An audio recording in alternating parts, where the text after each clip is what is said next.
Shalom, my brothers and sisters in Yahuwah Elohim, and welcome to our next study in the War Scrolls. Get ready, gang. We're getting ready to go into battle. It's the battle of the sons of light against the sons of darkness. This is a righteous battle, and Yahuwah is leading us into battle. So, go ahead and get yourselves comfy. If you've got a Dead Sea Scrolls book with this in it, go ahead and grab it so you can read along. And we'll get started tonight. Alright, gang. Tonight we'll be reading about the implements of war. The equipment. Okay? Alright, so let's get started. The description of the shields. And on the shields of the leader of the entire nation, they shall write his name, the name Yisrael, Levi, and Aaron, and the names of the 12 tribes of Yisrael, according to their order of birth, and the names of the 12 chiefs of their tribes. The description of the arming and deployment of the divisions. This is the rule for arranging the divisions of war, when their army is complete, to make up the forward battle line. The battle line shall be formed of 1,000 men. There shall be 7 forward rows to each battle line, arranged in order. The station of each man will be behind his fellow. All of them shall bear shields of bronze, polished like a face mirror. The shield shall be bound with a border of woven work and a design of loops, the work of a skillful workman, consisting of gold, silver, and bronze, bound together, and jewels in a multicolored brocade. It is the work of a skillful workman, artistically done. The length of the shield shall be 2.5 cubits. 2.5 cubits. So that's 36 and 9. 15, 3, 9, 12. So 136 inches. If that math is right. Check me on that. Anyway, a cubit's 18 inches, remember? The length of the shield shall be 2.5 cubits, and its breadth 1.5 cubits. In their hands they can hold a lance and a sword. The length of the lance shall be 7 cubits, of which the socket and the blade constitute 0.5 cubit. On the socket there shall be 3 bands engraved as a border of woven work, of gold, silver, and copper, bound together like an artistically designed work. And in the loops of the design, on both sides of the band, all around, shall be precious stones, a multicolored brocade, the work of a skillful workman, artistically done, and an ear of grain. The socket shall be grooved between the bands like a column, artistically done. The blade shall be of shining white iron, the work of a skillful workman, artistically done, and an ear of grain of pure gold inlaid in the blade. The blade will be tapered toward the point. The sword shall be of refined iron, purified in the furnace, and polished like a face mirror, the work of a skillful workman, artistically done, with figures of ears of grain, of pure gold embossed on both sides. The borders shall go straight to the point, 2 on each side. The length of the sword shall be 1.5 cubits, and its width 4 fingers. The scabbard shall be 4 thumbs wide, and 4 handbreadths up to the scabbard. The scabbard shall be tied on either side with thongs of 5 handbreadths. The handle of the sword shall be of choice horn, the work of a skillful workman, and very colored design, with gold and silver and precious stones. I bet those are some really cool looking swords. Just imagine all that intricate artwork on there. And then horns for handles. Pretty neat. And when the troop take their stand, they shall arrange 7 battle lines, one behind the other, and there shall be a space between the lines, 30 cubits, where the infantry shall stand, the infantry forward, and they shall sling 7 times, and return to their positions. After them, 3 divisions of infantry shall advance and stand between the battle lines. The first division shall heave into the enemy battle lines 7 battle spears. On the blade of the first spear they shall write, Flash of a spear for the strength of Yahuwah. On the second weapon they shall write, Missiles of blood to make fall the slain by the wrath of Yahuwah. On the third spear they shall write, The blade of a sword devours the slain of wickedness by the judgment of Yahuwah. Each of these they shall throw 7 times, and then return to their position. After these, 2 divisions of infantry shall march forth and stand between the 2 battle lines. The first division will be equipped with a spear and a shield, and the second division with a shield and a sword, to bring down the slain by the judgment of Yahuwah, to subdue the battle line of the enemy by the power of Yahuwah, and to render recompense for their evil for all the prideful and arrogant nations. So the kingship shall belong to Elohim of Israel, and for the holy ones of his people he shall act powerfully.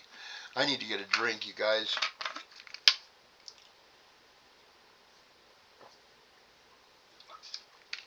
My voice is cracking. Alright. The description of the deployment of the cavalry. 7 rows of horsemen shall also take position at the right and at the left of the battle line. Their ranks shall be positioned on both sides.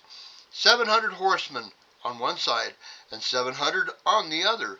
200 horsemen shall go out with 1,000 men of the battle line of the infantry, and they shall take position on all sides of the camp, the total being 4,600 men and 1,400 cavalry for the entire army arranged for the battle line, 50 for each battle line.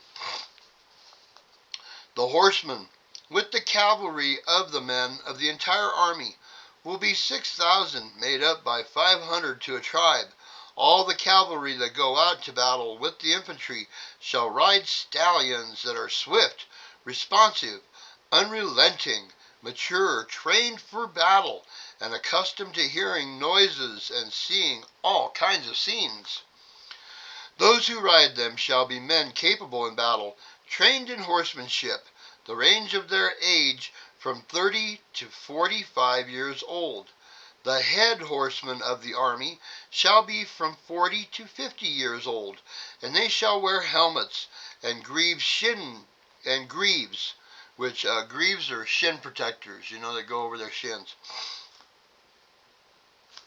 Carry in their hands round shields, and a lance 8 cubits long, and a bow and arrows, and battle spears, all of them prepared in accordance to instructions, to shed the blood of the guilty slain. These are the instructions of the horsemen. The recruitment and age of the soldiers. Okay, this will be interesting. This is how we figure out who's going to battle. The men of the army shall be from 40 to 50 years old. The commissioners of the camps shall be from 50 to 60 years old. The officers shall also be from 40 to 50 years old. All those who strip the slain, plunder the spoil, cleanse the land, guard the arms, and he who prepares the provisions, all these shall be from 25 to 30 years old. Interesting how they've got that sorted out. No youth nor woman shall enter their encampments from the time they leave Jerusalem to go to battle until their return, no one crippled, blind, or lame, nor a man who has a permanent blemish on his skin, or a man affected with ritual uncleanness of his flesh. None of these shall go with them to battle, because they all have to be set apart. They have to be holy. All of them shall be volunteers for battle, pure of spirit and flesh, and prepare for the day of vengeance. Any man who is not ritually clean in respect to his genitals on that day of battle shall not go down with them into battle, for holy angels are present with their army. There shall be a distance between all their camps and the latrine of about 2,000 cubits, and no shameful nakedness shall be seen in the areas of all of their camps. The ministry of the priests and Levites. When the battle lines are arrayed against the enemy battle line, shall be 7 priests. That will go through from the middle opening into the gap between the battle lines. The priests will be of the sons of Aaron, dressed in fine white linen garments consisting of a linen tunic and linen breeches, and girded with a linen sash of twined fine linen of violet, purple, and crimson, and a multicolored sign, and decorated caps on their heads. And the garments for battle shall be the work of a skillful workman, and they shall not take them into the sanctuary. The one priest shall walk before all the men of the battle line to encourage them for battle. In the hands of the remaining 6 shall be the trumpets of the assembly of trumpets of memorial, the trumpets of assembly, the trumpets of memorial, the trumpets of the alarm, the trumpets of pursuit, and the trumpets of reassembly. When the priests go out into the gap between the battle lines, 7 Levites shall go out with them. In their hands shall be 7 trumpets of ram's horns. 3 officers from among the Levites shall walk before the priests and the Levites. The priest shall blow the 2 trumpets of assembly. And there shall proceed men with the words of battle upon 50 shields, and 50 infantrymen shall go out from the one gate, and the Levites and the officers with each battle line, they shall go out according to all, if the order given. The men of the infantry shall go out from the gates, and they shall take position between the 2 battle lines and join the battle. The priest shall raise the trumpets, and shall blow continually to direct the slingmen until they have completed hurling 7 times. Afterwards, the priest shall blow on the trumpets of return, and they shall go along the side of the first battle line to take their position. The priest shall blow on the trumpets of assembly, and 3 divisions of infantry shall go out from the gates and stand between the battle lines, and beside them the cavalrymen sat the right and at the left. The priest shall blow on the trumpets a level note, signals for the order of battle, and the columns shall be deployed into their formations, each to his position. When they have positioned themselves in 3 formations, the priest shall blow for them a second signal, a low legato note, signal for advance, until they come near the battle line of the enemy and take hold of their weapons. Then the priest shall blow on the 6 trumpets of the slain a sharp staccato note to direct the battle, and the Levites and all the people with ram's horns shall blow a great battle alarm together in order to melt the heart of the enemy. With the sound of the alarm, the battle spears shall fly out to bring down the slain. Then the sound of the ram's horn shall quiet, but on the trumpets the priest shall blow The priest shall continue to blow a sharp staccato note to direct the signal of battle until they have hurled into the battle line of the enemy 7 times. Afterward, the priest shall blow for them the trumpets of retreat, a low note, level, and legato, which means smooth. According to this rule, the priest shall blow for the 3 divisions. When the first division throws, the priests and the Levites and all the people with ram's horns shall blow a great alarm to direct the battle until they have hurled 7 times. Afterwards, the priests shall on the trumpets of retreat blow for them, and they shall take their stand in their positions in the battle line, and shall take up position in front of the slain. And all the people with ram's horns shall blow a very loud battle alarm, and as the sound goes out, their hands shall begin to bring down the slain, and all the people shall quiet the sound of alarm. But the priest shall continue sounding on the trumpets of the slain to direct the fighting until the enemy is defeated and turns in retreat. The priest shall blow the alarm to direct the battle, and when they have been defeated before them, the priest shall blow the trumpets of assembly, and all the infantry shall go out to them from the midst of the front battle lines and stand, 6 divisions in addition to the division which is engaged in battle altogether, 7 battle lines, 28,000 soldiers, and 6,000 horsemen. All these shall pursue in order to destroy the enemy in Yahuwah's battle, a total annihilation. The priest shall blow for them the trumpets of pursuit, and they shall divide themselves for a pursuit of annihilation against all the enemy. The cavalry shall push the enemy back at the flanks of the battle until they are destroyed. When the slain have fallen, the priest shall continue blowing from afar, and shall not enter into the midst of the slain, so as to be defiled by their unclean blood, for they are holy, set apart. They shall not allow the oil of their priestly anointment to be profaned with the blood of the vainglorious nations. The description of the maneuvers of the battle divisions. This is the role for changing the order of the battle divisions in order to arrange their position against the enemy in a pincer movement, and towers, lines, arc, and towers. And as it draws slowly forward, then the columns and the flanks go out from the 2 sides of the battle line, that the enemy might become discouraged. The shields of the soldiers of the towers shall be 3 cubits long, and their lances 8 cubits long. The towers shall go out from the battle line with 100 shields on a side.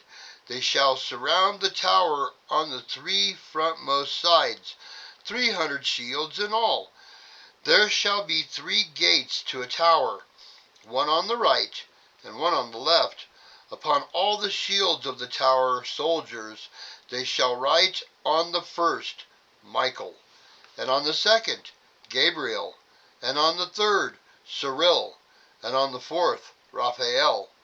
Michael and Gabriel on the right, and Raphael and Cyril on the left, and push the enemy to the 4th side. They shall establish an ambush for the battle line of 3 sides, and they shall fall on the slain. The address of the chief priest. Now this starts out with the parentheses and 3 dots and another parentheses, because I guess that this part was not available. It's ripped up or faded or worn or torn or something. So it starts out kind of in the middle of a sentence. Of our camps, and to keep ourselves from any shameful nakedness. And he, Moshe, told us that you are in our midst, and you are a great and awesome Elohim, plundering all of our enemies before us.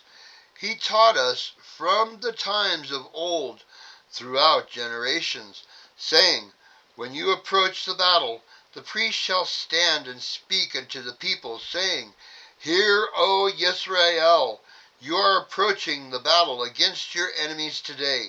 Do not be afraid, nor faint-hearted. Do not tremble, nor be terrified because of them. For your Elohim goes with you to fight for you against your enemies and to save you. And there's a reference here. Deuteronomy 20, 2 through 4. Okay, so there's a reference at the end of this. Our officers shall speak to all those prepared for battle, those of willing heart, to strengthen them by the might of Yahuwah, to turn back all who have lost heart, and to strengthen all the valiant warriors together.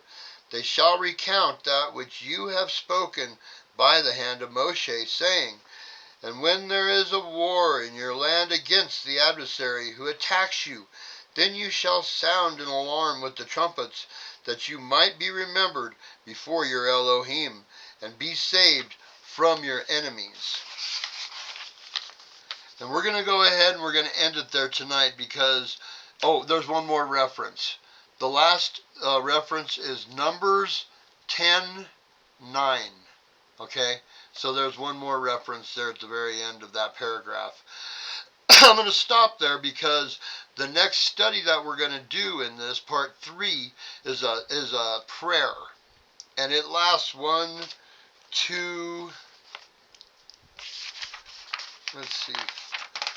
3, 4.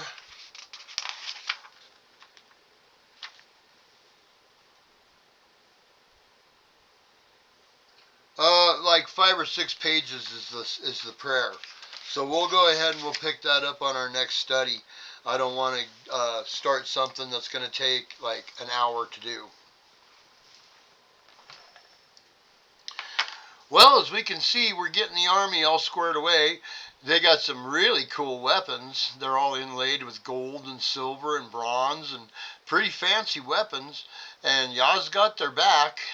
It says there that Yahuwah is going with them into battle. So, it's pretty good. I don't know. What do you guys think? Tell me what you think down in the comments. Do you like this? Does it make sense? Are you following along okay? Are you learning anything? And I think it's kind of neat that there's a couple of references that are in the Bible also. Probably ought to go check those out. Man, it's been hot here today. It was 90 degrees. I'm dry. Alright, gang. Well, thank you for sticking with me and joining me in the study. It's very interesting.